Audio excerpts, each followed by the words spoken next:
possible that there are some price inefficiencies because this thing's been halted for 2 years? Maybe. Can we start looking at the S1 and seeing what the deck looks like now that it's finally relisting on the NASDAQ and we can trade it again? Okay. Could this be an asymmetric entry down here? NVIDIA been kicking ass going into 2024, right? Everybody knows this. This is not shocking, but you're having to buy these things up at the highs. Mm-hmm. Am I getting a chance to buy something on the cheap down here because of Russia invading Ukraine? Is this an opportunity to get involved in something? That's where I'm starting to cultivate the idea for a longer term trade, right? And then that idea phase eventually grows into a setup. Okay, well, what's my setup? Okay, it resumed trading at 15. It went to 18. It pulled back to like 17. Do I want to start buying there? Maybe I buy a little bit at 17. Maybe I use 15 as a stop. If it starts going through the lows, maybe there are indexers who can't own this that have to dump it. Maybe there's some volatility. Maybe we have to figure some things out. But I want to start buying against some sort of low once a pattern develops and I see how it's going to trade and it puts in some kind of range. I also want to be thinking about the AI narrative. If this stays real and is for real and continues on, the stock could be a massive winner. Right, this could be a great winner that we're buying at a great price, right? All these things, idea, setup, how do I trade it? I can just buy the stock. I can buy calls. I can sell puts and buy calls. I can buy the stock and buy puts to protect myself. You can get as creative or as simple as you want. You can buy a call spread, buy some calls at 20 and sell some calls at 30 if you think it's going to go to 30, right? You capture that spread. If you want to have uncapped upside, you just own the stock or own some calls. When do you think it's going to happen? You start to build this thing out around a whole big narrative, right? And with the long-term trade idea, setup, and execution, that's how I look at it and that's how I manage it. I think MBIS is going to be a big winner, and this is why. This is the setup and this is the trade. Okay, now take a short-term trade. There was a closing imbalance in Microsoft, and Microsoft went from $400 to $415 in 10 minutes. I don't think that's quite right. I want to short the closing print in Microsoft. I'm going to short it. I'll cover it in the after hours if it retraces 10% of that move. All right. These to me, these are not big ideas. I'm not discovering anything with these like little scalps. All right. I'm not finding some great opportunity that I need to be in. There's a short-term price dislocation in something. So it really isn't ever cultivated in the idea phase. There's just a setup. You know, there's a setup, and then after the setup, I say, how do I trade or execute this setup? Mm-hmm. And in short-term trading, you can just trade a lot of setups, you know, and I think that people look for that, especially early. They're looking for setups. Where's my setup? You know, and you find those in charts, you find those in volume, you find them reading the tape, and I think that's totally valid, especially early on if you're really high frequency. And to be clear, there are people that scalp who do really well, and they would trade circles around me. That's not where I choose to play most of the time. Mm-hmm. But there's a great setup, and then you have a great way to execute and trade that. With the longer term trades, start with an idea. Here's my idea. How do we generate the idea? It's those conversations. I'm talking to Riz. We're doing this. I'm talking about how I want to size it. We're looking at it. Okay, I like that idea. I like that. Okay, is there a trade here? I don't know. Let's look at the setup. Step 1, idea. Step 2, setup. Okay, let's start looking at the setup. Okay, using this example, it resumed at 15, went to 18, pulled back to 16 or whatever I said. I'm just kind of making this shit up. But, okay. You know, I want to buy it and I want to stop if it makes a new low. That's my setup. Mm-hmm. Okay, where do we think it can go and how long do we think it'll take to get there? Then we start to maybe work with some options. We start to protect our downside. We start to really look at the setup, right? Really dial in on what we like and then figure out how to execute it. You can get as creative as you want or keep it as simple as you want. Mm-hmm. Just buy the stock. You think it's going up, buy the stock. Think it's going up, it's going to take a while, and the carry costs are high, buy some calls. If you don't think it's going to go below 10 anytime, sell some $10 puts. All right, you sell those $10 puts. Hopefully it doesn't go down there, but if it does, you get put long at 10 and maybe you want to own the stock there anyways. All right, it's so vast. There's so many angles to these longer term trades that you can do and so many things that go into them as well. If I build a $5 million position in MBIS, That's $5 million that we don't have in the fund to trade other things. So there's an opportunity cost there. All right. We have to consider that when we're developing our idea. How good is this idea? Is it badass? Because MBIS was badass. That was one of our best trades. Really? Yeah, it went from like 15, I think it trades like 120 now or something like that. And they got that Microsoft contract after hours that I was talking about earlier. That's that stock. And that thing's been a ride, right? But we got very familiar with it. You know, very, very close to this thing. On calls, talking to brokers, talking to analysts who have ratings on it at different banks. You know, we are in there on that stock, and we were super early. We bought it right after it relisted because that was like the special situation angle. It was like a halted stock that resumed. Not a lot of people were looking at that. Of course, yeah. And we were like, dude, this could be like something real. And, you know, it ended up being a really good trade, but it came from that 3-step process. Have an idea, find a setup. And then once you find that setup, how do you execute that trade? Without those 3 things, you can't have a long-term trade, to me. So when you first identify that potential, when that started, is it a case where you don't actually realize potentially how much potential it has until you go through that process you just mentioned? Yeah, exactly. And the interesting thing I was going to ask you, just in terms of that process, and it's an interesting thing because it was something that came up in the last podcast, but it's way more relevant here as well, is how important is the quality of those questions that you go through and you ask yourself about that situation? Yeah, how important, not only in that particular process, but just generally as well, how important do you think it is to ask quality questions, deeper questions, when thinking about something, planning something, going to execute on something? It's paramount, man. Yeah. The quality of your questions is very big. It's very big. And I think that starts from a place of not trying to have all the answers. You know, going back to the NBIS example, when some halted Russian stock that redomiciled to Amsterdam is relisting, a couple of dudes in Austin don't know shit about this, okay? That's just the facts, man. We don't really know what's going on behind the scenes. We only know what we can get exposure to. Yeah. And we only control what we can control. We don't control the information flow coming from them, but we can find everything that's available. We can do that. We can start to look at the sum of the parts of the company. They've got all this great stuff going on. You know, we can look at the history of the CEO. Past performance isn't necessarily indicative of future results, but maybe it rhymes. You know, we can do the best we can do. And then going back to having those good conversations and good people around you, when I started banging the desk on NBIS, I'm talking to Kevin, and at first he's like, well, maybe I'm too bulled up about it. Like I've seen Cade like this before, but he's listening, right? And then we start to look more. And then he starts to talk to a few other people. And then we start to see some broker notes. And one day we were downstairs doing jiu-jitsu, and after jiu-jitsu's done, you're exhausted, you're beat up, you just got done rolling. We're sitting down there talking, and he's like, man, I was thinking about NBIS the other day outside of market hours in my sleep, and I think we might be right on this. This might be like kind of a super cycle trade to be in for a year. And I was like, I fucking know, man. I know, I'm telling you this. And so, you know, my position size in that goes from 30,000 shares to 50,000 shares. Okay. Right? I'm ready. I'm in because I'm already up in the trade. Yeah. And it's starting to be proven right. And it's catching other eyes, and Kevin's in, and other intelligent people who we respect are starting to get in. And it's still at a great asymmetric entry. They didn't catch it at the very, very beginning, but it's still such a great entry. And you're starting to get this development set up. And Kevin starts wanting to get big in the trade. And I'm like, well, yeah, I should be bigger too. We should all be bigger. Where do we think it goes? When do we think it gets there? What needs to happen? And it just starts to cultivate. You know, that's that longer term trading.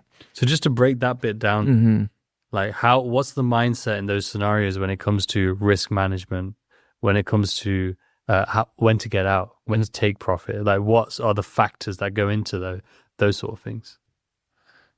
Risk management is huge. And I think we kind of touched on that earlier, but you have to know what your number is that you're willing to lose, and you just can't violate that. That's just how it is. And there are a million ways to skin a cat. Different people have different stops, different ways that they do it, but you have to respect the money. Would you say, just to stay on that for a Yeah. second. Fixed risk, is that something that you adopt? Is that something that you've recognized in these more professional environments and elite level trading is being used, or is it more dynamic? Fixed risk meaning, hey, I'm going to risk $1 million on this trade, or I'm going to risk $1 million on every single trade. Every single trade. Yeah, no. We're conviction traders. I can't speak for everybody else, but we are conviction traders. I'm not going to risk $1 million on that hypothetical Microsoft trade that I told you about. Mm-hmm. Not happening. I might risk $1 million on a trade that I'm going to be in for the next year that I'm buying at historic lows because there's this situation that just happened where Russia invaded Ukraine. It was halted. It's resuming down here. There's index selling. This is like, I hate to say once in a lifetime, because every time you say that in trading, it happens again, like 6 months. Yeah. It's like, we're never going to see this again. And then something like that happens in 6 months or something. We'll come back to that. Yeah. But there's an element of conviction, but conviction comes through reps, right? Mm-hmm. And you only get reps from getting out there and getting in the arena. Mm-hmm. You don't get it from, simulation. You don't get it from historical review. All of those things are very important. That's why I'm bringing them up. But the real way to get out there and develop your conviction is to speak with others, find out what works, what doesn't, look at how they develop conviction, why they develop it, and then you start to trade for yourself. Don't try to be them. Maybe take the best parts of them and even some of the worst parts. Who I want to be is equally as important as who I don't want to be, right? So take the best and the worst parts of everything you're learning, develop your own conviction, be open, be communicative, If I want to risk $10,000 on this trade and I think it's the trade of the year, and I turn to the guy on my left and he's like, dude, I'm risking $1 million on this. He's like, this thing's going to go.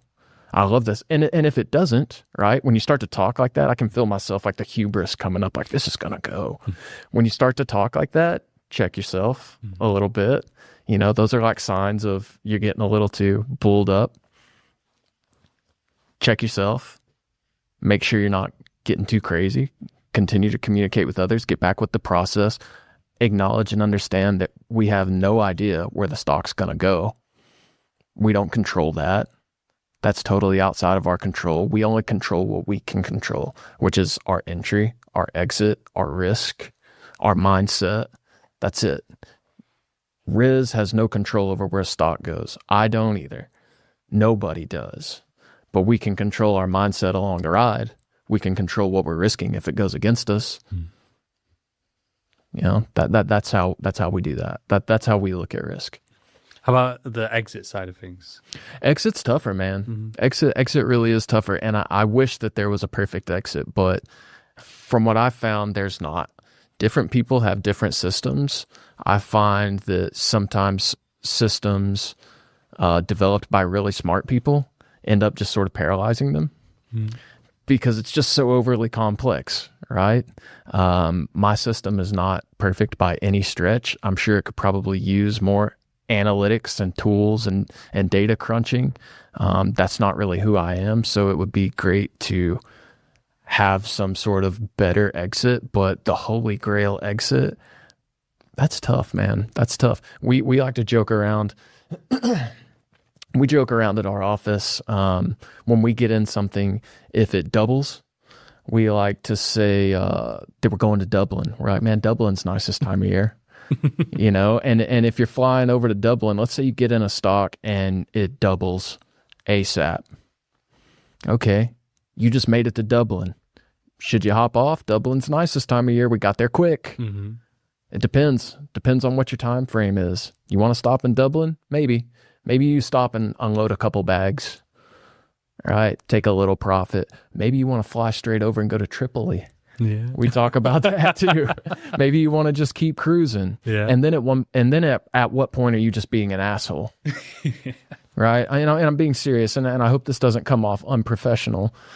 But I really think that the ultimate perfect exit is something that I haven't found.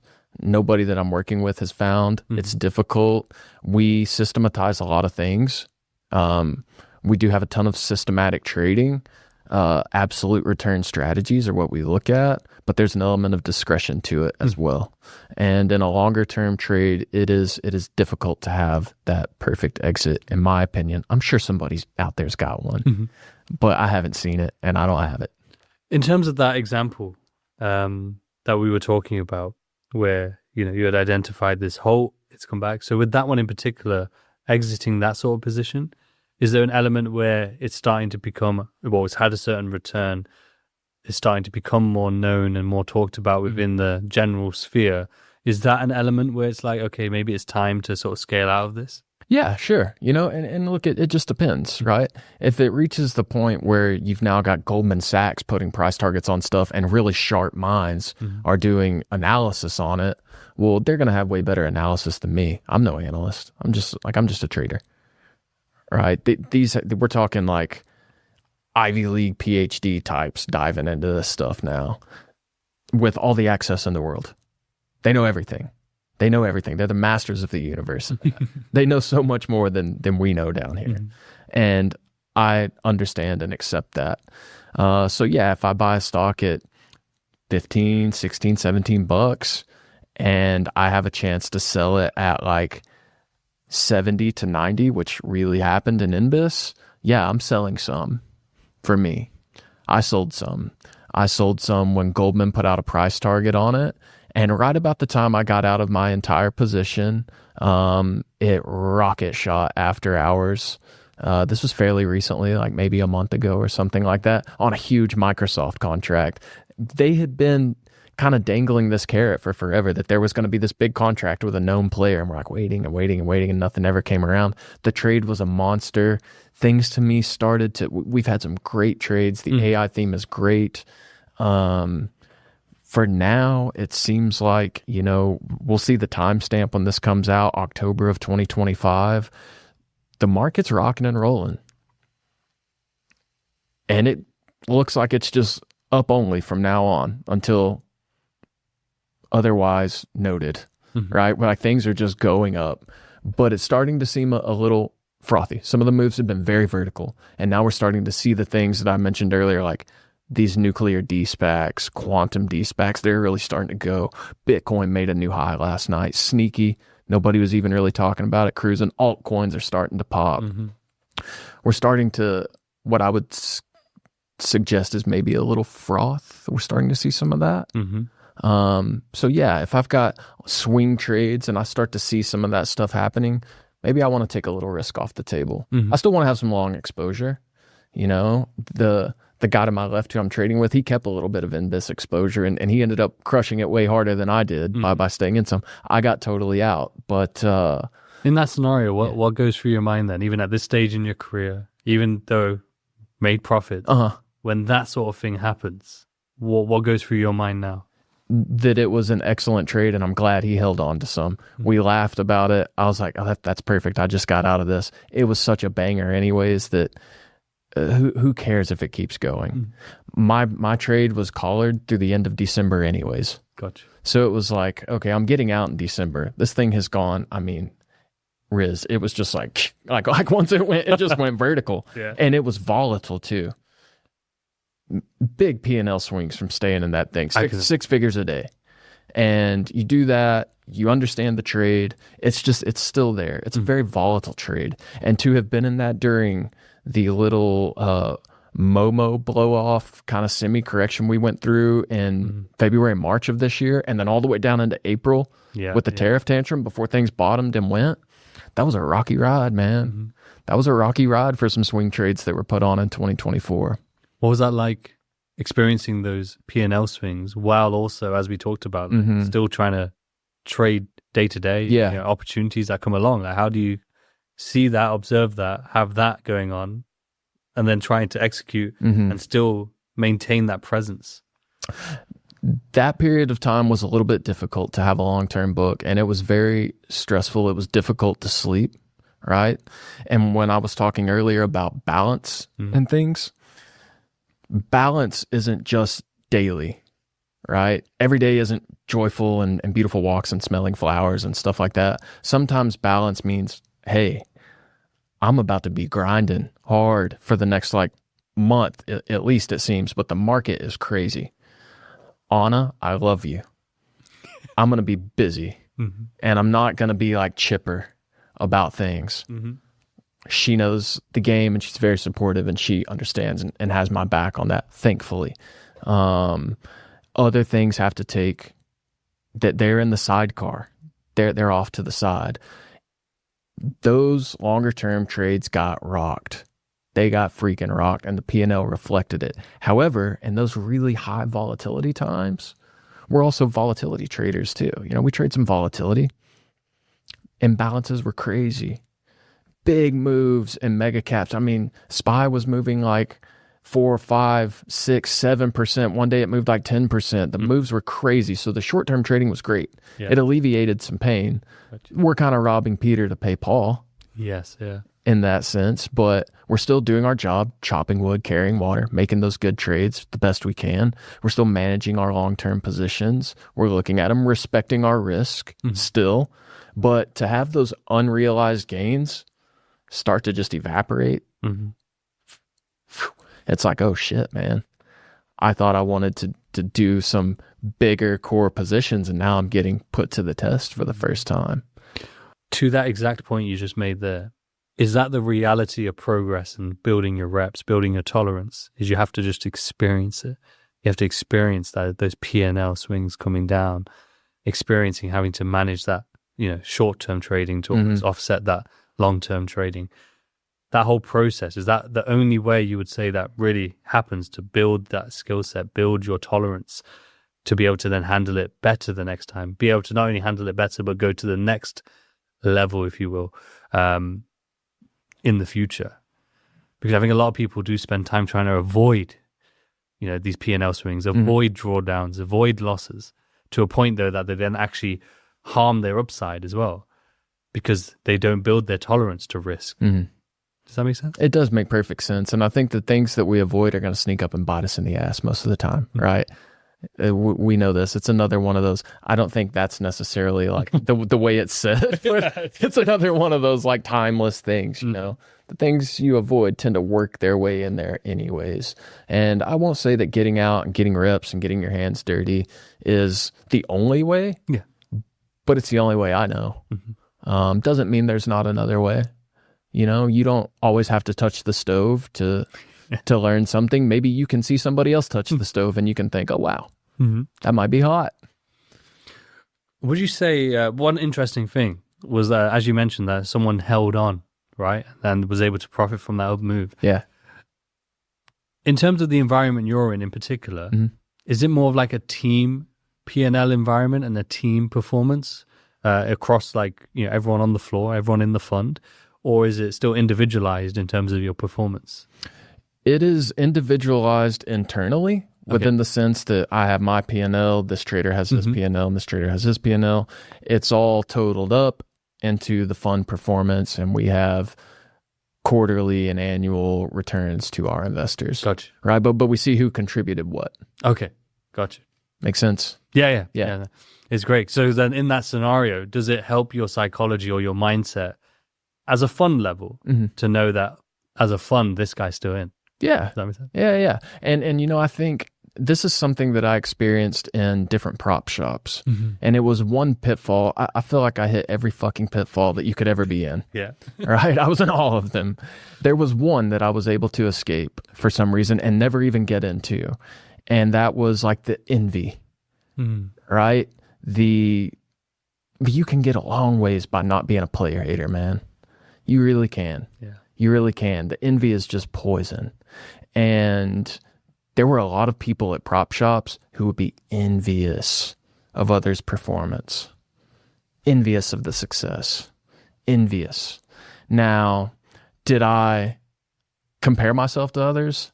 Yeah, I did. That was a pitfall that I fell into very often, very early. But instead of being envious, it was like, God, why can't I do that? It was more beating myself up. It wasn't trying to drag them down. It was trying to like catch on and go. Yeah. So to see somebody around me crush a trade, there's no envy there. It's great. It's a rising tide lifting all ships. Yeah. And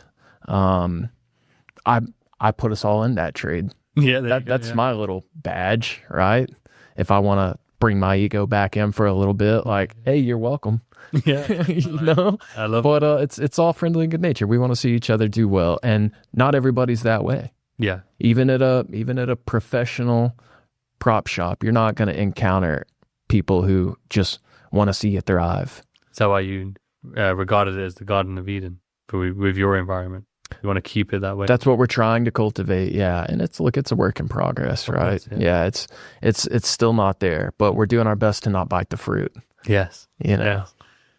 In terms of, you mentioned about the markets feeling a bit frothy, you know, things being at all-time highs and seeing these sort of parabolic moves, etc. Like, when you feel that, what do you do? Or what do you not do? Like, what is the thought process when observing this environment that we're in right now? Yeah. So I hesitate to make any kind of real No, not call, specific. but Yeah. Also, like, as a process, as a sort of steps that may need to be taken, definitely, or not. Like, what is the observation or the checking the pulse, if you will? Yeah. I try to slow down because when things are frothy, they start getting really fast. Quantum stocks, nuclear stocks, AI stocks, IPO windows are back open. SPACs are announcing deals. You know, crypto ripping. It's breakneck speed. So I try to slow down. Try not to be in one of those deals where I can't see the forest for the trees. I try to pull back my view a little bit.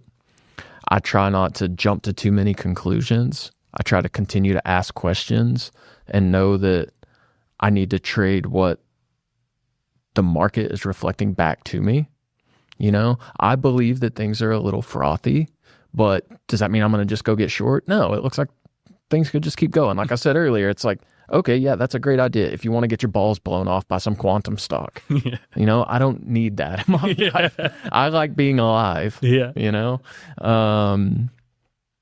So I try to slow down. I try to keep the conversations going. You know, if I'm talking to people that are still long and they think there's way more upside and it's not too frothy, okay, why do they think that? What other information can I get? What am I missing?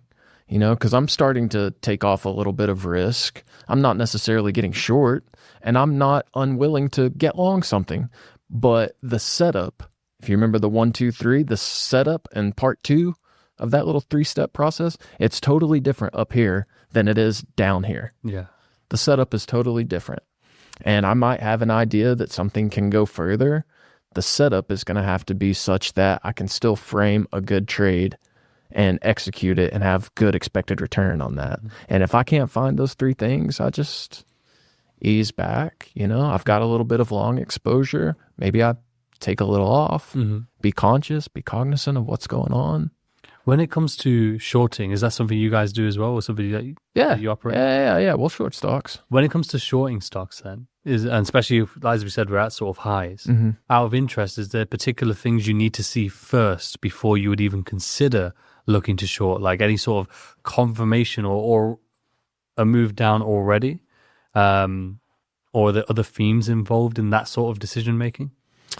Shorting stocks to me is tougher.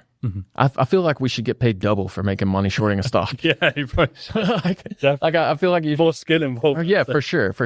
Especially if you're trying to have like some long-term idea, right? If it's a really short-term technical kind of trade, I'm indifferent. Shorting or getting long, totally indifferent. Long-term shorting something, seriously, I feel like you should get paid double if that trade works. Like, it's crazy. So I feel like some shorting expert would be better versed to answer that than me. I don't think I'm really qualified to even say. I've never had some crazy long-term short. I keep mentioning IONQ. It's a little recency bias. I did short some of that the other day, and there's a tiny little trade. If we ever do a Chart Fanatics or something like that, I can. Sure. People are going to be begging for it now. Oh, okay. Yeah. We can do one. You know, there's a trade. It was either September 24th or September 25th, where IONQ had just gone up over 60% in a matter of a few days. and it finally put in a lower high and a lower low on the daily. That's one of the only kind of purely technical trades I'll look at and do. Right. And I feel comfortable speaking about this because these things trade a ton of volume. This is not some edge I need to protect. This is something we could all look at. Right. Ton of volume, plenty to go around. This is a huge trade. This thing's trading. It's like water. The liquidity is like water. It's there. But I'll look at these things, and when they have this parabolic move, I'll start to develop my idea. We can kind of go through that process. Well, quantum's hard to disprove, but it's been in this range for a few months. What was the big development for it breaking out? Well, I don't see anything quantum specific. Okay, it's breaking out at the same time as nuclear and altcoin crypto and all these things. And now IONQ, which I'm watching, has put in its first lower high and lower low in the last 8 days. Oklo, which has been leading nuclear, also did the same thing. And I see a pullback in altcoins. What does that mean? I don't know. It kind of means they're all trading in lockstep together a little bit. Okay. Well, when this thing's just going straight up, I don't want to get short, right? I don't want to get killed. Anything could happen. But the first day that it has a lower high and a lower low on the daily, I now have a stop. The previous high of day, the higher high, the highest it's been before this lower high, that's my stop. If it goes through there, I'm out. I don't need to mess with it. Now, that's the setup. Yeah. Right? Now, how do we trade it? Something like quantum, if you just short the stock, there's potentially a little existential risk there.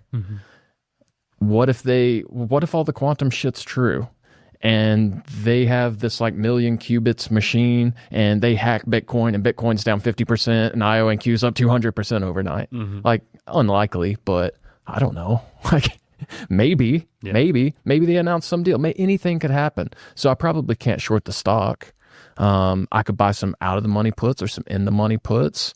I could do a risk reversal and sell calls to buy puts. I could short stock and buy calls to protect myself. What I ended up doing was just buying at the money puts at the end of the day. And it had a nice little reversal. And then this is not a perfect exit. I ended up giving a little bit back. But the first day I exit a trade like that is the first day it's trending down, right? It's trending down over a couple days.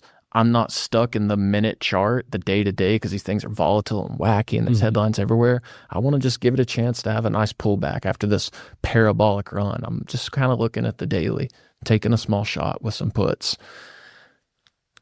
When it's going down, the first day that it has a higher low and a higher high, I get out. Yeah. It's no guarantee that it's going to work. But if I'm buying puts, I know my risk. What's at risk? The premium I bought. And I remember that trade exactly. That's the other thing with these trades. Like, they'll keep coming up. You remember them. Yeah. The puts were $4. I bought 250 of them.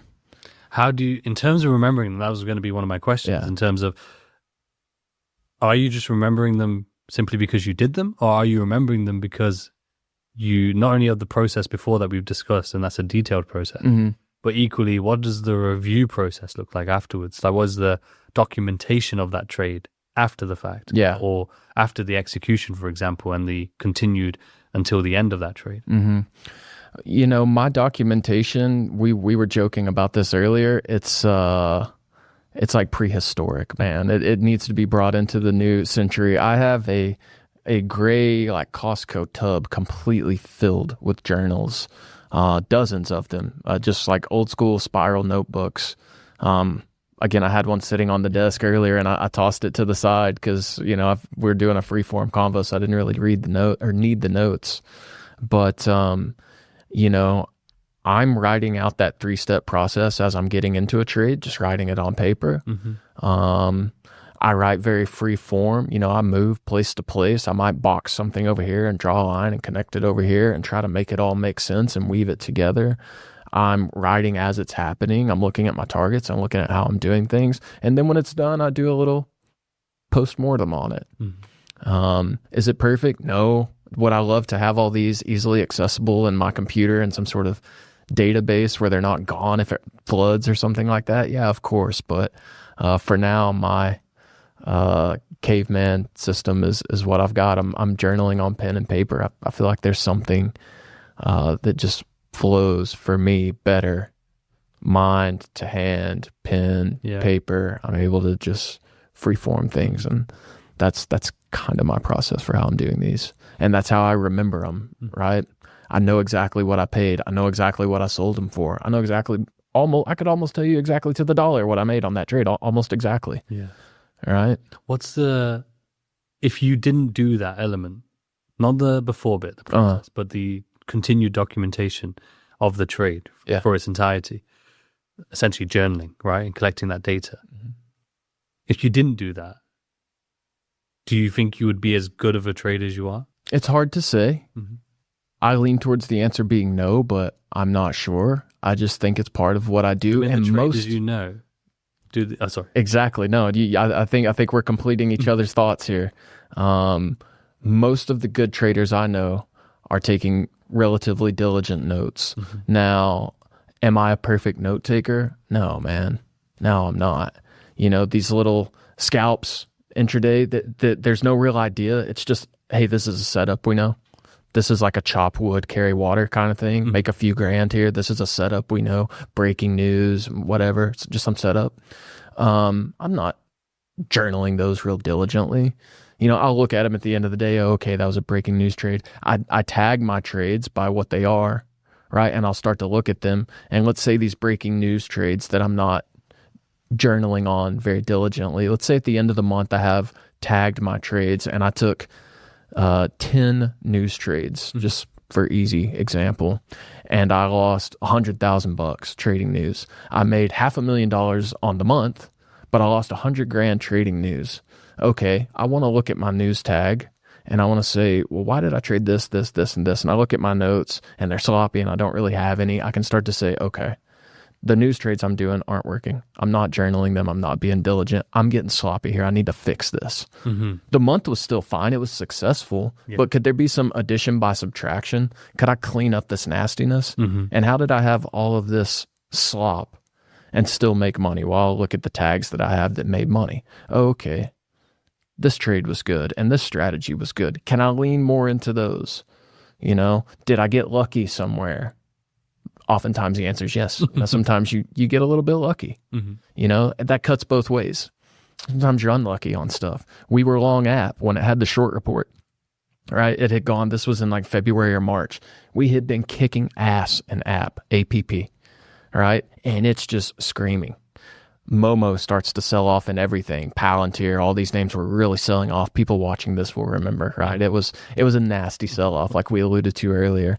But we said, hey, you know, app is really strong. We think it's a candidate to go into the S&P 500. We're going to stay long. This isn't an app thing. This is like a Momo thing, and it's just getting swept up in all of this stuff. Short report comes out. Boom! It's getting smoked, right? It's getting absolutely crushed. That's bad luck, man. The same guy who was on the receiving end of that good luck in NBIS, he was also long app and caught some bad luck. Well, we talk about it, we discuss our plans, and we say, okay, Momo's bad. Now the short report comes out.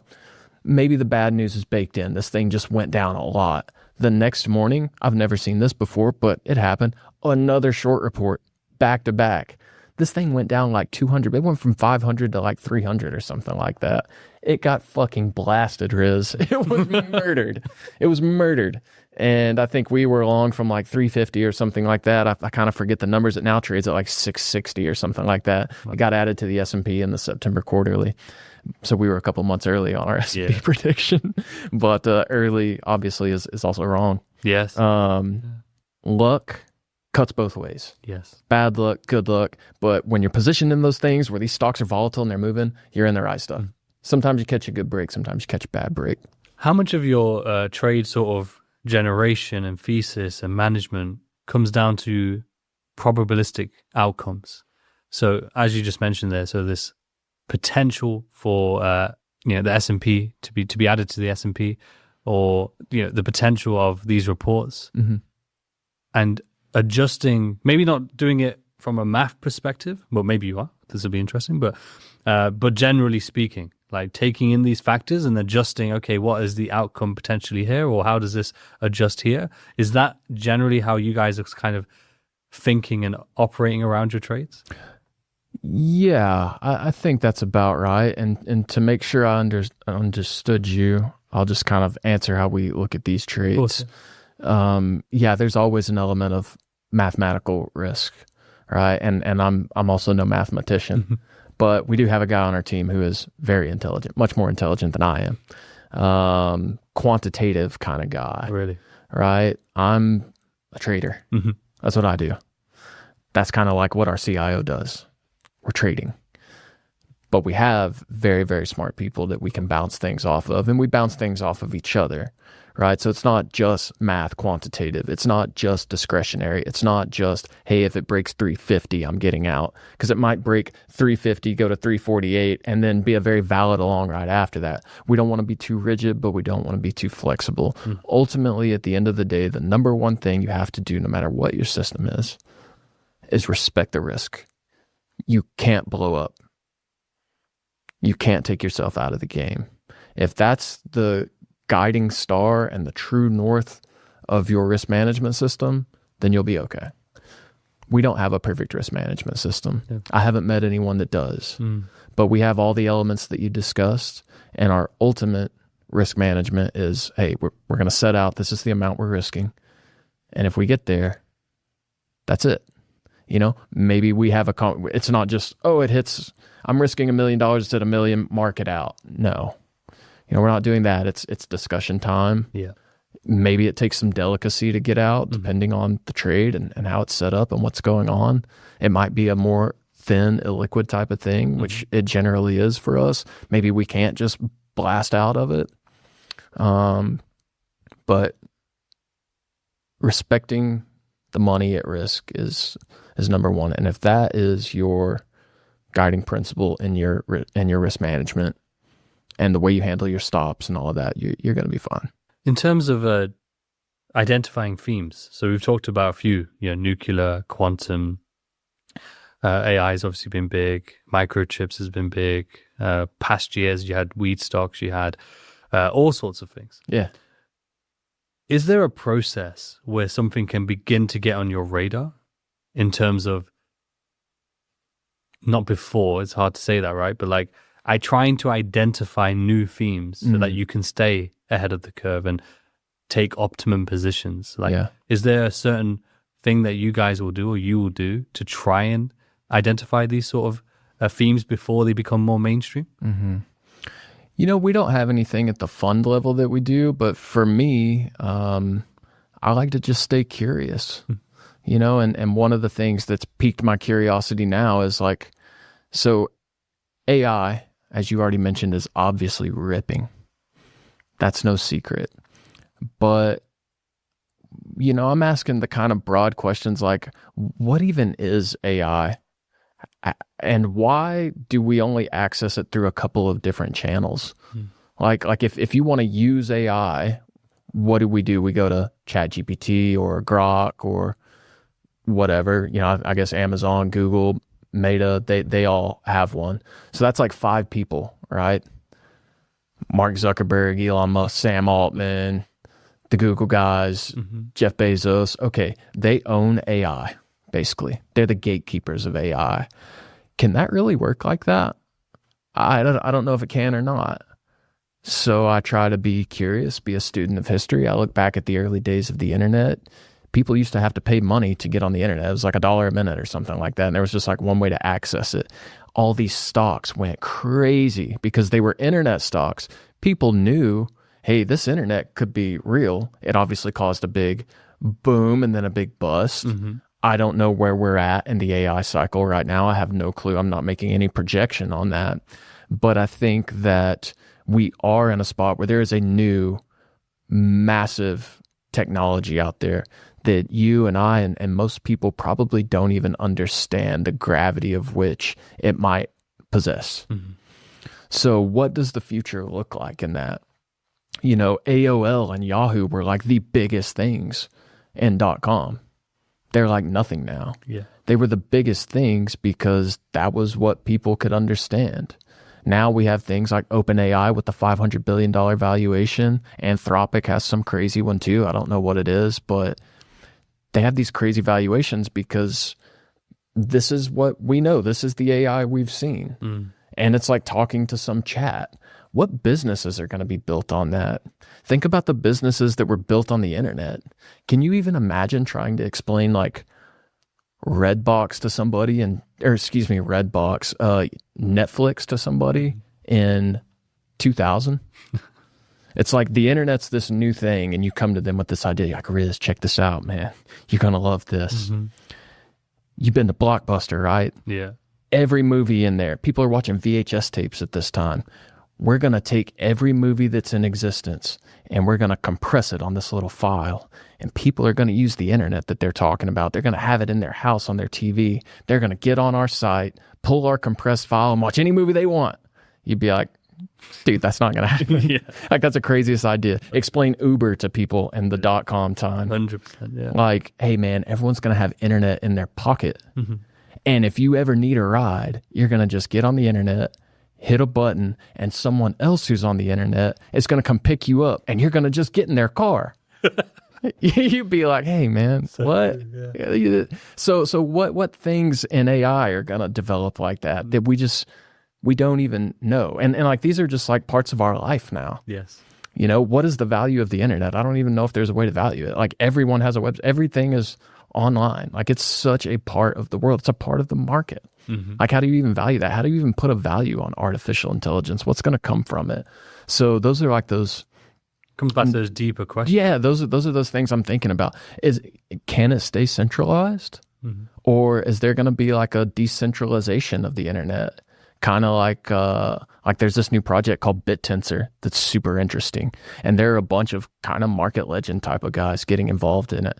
Barry Silbert, if you're familiar with him, he's the Grayscale guy, very early adopter in Bitcoin. He's starting a BitTensor Tau trust. And what they do is they're working on the decentralization of AI. They're giving everyone access to AI, open source AI models. All this AI stuff right now, it's protected. It belongs to, you're telling me that this vast new knowledge and new thing is going to just belong to 5 guys? Maybe. I doubt it. We don't have a crystal ball.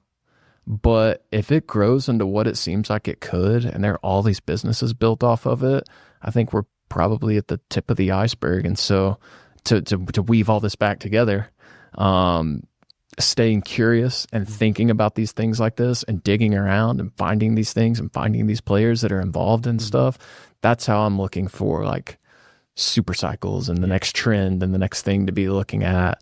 And would you say the reality though is, if you're trying to do that, like trying to be curious, trying to be essentially early or early-ish, but at least early, you have to accept that it comes with a greater risk. Does that make sense? Yeah, it does. Yes, you can do all the thesis, everything can try and come together, but because of the nature of it being early, it's almost the greatest risk it could possibly be at that point. Couldn't have said it better myself. Yeah, you're spot on. Yeah, you're spot on. There's no guarantee that anything I'm saying works. There's no guarantee of any of this stuff providing any P&L for anyone or anything like that. We control what we can control, like we discussed earlier, which is our effort and our mental state of mind, the amount that we risk, and we go from there. We let the rest take care of itself. Do you guys have any sort of algorithmic trading going on as well as your manual trading? We do. Yeah, we do.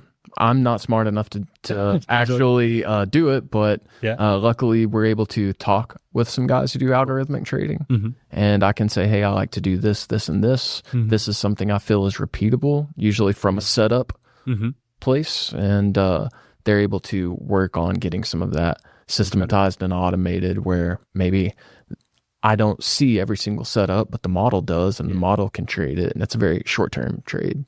Interesting. So yeah, we're working on some of that. Does it ever worry you in terms of AI/bot/algorithms replacing manual traders? No, not at all. I think that I'm not a technology doomer at all. I think that AI is going to be a great tool. I think it's already a great tool.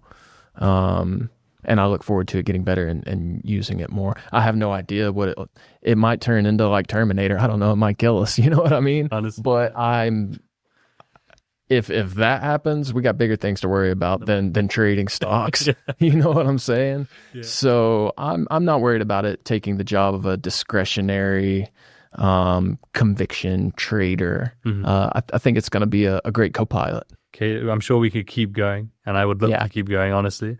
I want to respect your time, and I want to obviously, I'm very excited, and I'm sure the audience is going to be begging for a Chart Fanatics, and I will definitely come all the way out here to do one specifically with you whenever you're available, and we can make that happen. But to finish off, I would love for you to just have the final word when it comes to our conversation with the audience in terms of, could you just give, and you've given so much insight and advice already, but just generally speaking, for those who find themselves in that position you were in, where you weren't seeing that profitability and didn't have that breakout yet, or maybe they're just at the cusp of that. Maybe there's two types of advice there, but just at the cusp where they've just started to see profitability within these markets as well over the last few months, as an example. Now, what would be your best word of advice to those people who find themselves in those two different positions? Stay after it would be number one. You know, what we do when nobody's looking, that's kind of what makes us, right? The Sundays at the office, the weekends that you prepare for the week ahead, doing that prep work, doing all those things, you know, that stuff matters, man. That stuff matters. Don't give up. Stay resilient. Be honest with yourself. If you're not finding the success you want, how much of it is on you? Look in the mirror. How much of it is on myself?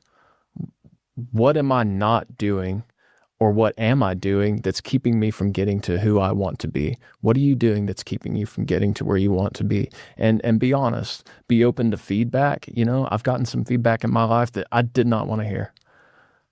It was brutally honest.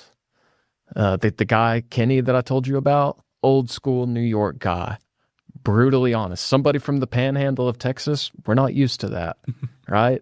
But it pushed me out of my comfort zone. So be open to criticism. Take it with a grain of salt, of course. Use it to grow and keep doing what you need to do. The last thing I'll say is, if you don't like where you're at, change. You can do it. You can send that email. You can make that call. It's a trade, like what me and Riz were saying. It costs you nothing to send an email. It costs you nothing to make a call. Zero downside, infinite upside. Take the leap. Be the best you can be. Define success on your terms. Define your vision, and grow into who you want to become. Thank you. Thank you so much for being here with us today, and hopefully we'll get to have you again in the future. Everyone at home, drop a comment with your biggest takeaway from this episode. I know it was absolutely stacked with alpha and value that you can take away, and I hope that you rewatch it and you really, really think deeply and ask better questions off the back of this podcast with Cade. Normally, I'd say this, at this moment, links for our guest are in the description, but I don't know if there are any links. But if Cade has any for me, they will be in the description below. And or hit like, hit subscribe. Other episodes are on screen. And until next time, everyone, take care.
Dr. Phil.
Hi there, to be sister, strong.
Order fill.